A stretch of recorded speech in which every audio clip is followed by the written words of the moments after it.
2020 keeda iyadoo dhammaystiran waxaanu ku soo dhaweynay markii ugu horeysay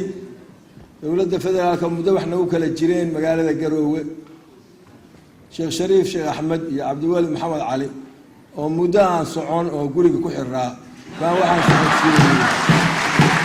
afar kiiloomitir oo magaalada Garoowe dhacday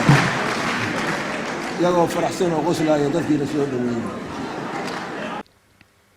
fanaaniinta reer Puntland ayaa heeso cusub ku soo bandhigeen oo lagu amaanay dawladda Puntland iyo madaxdooda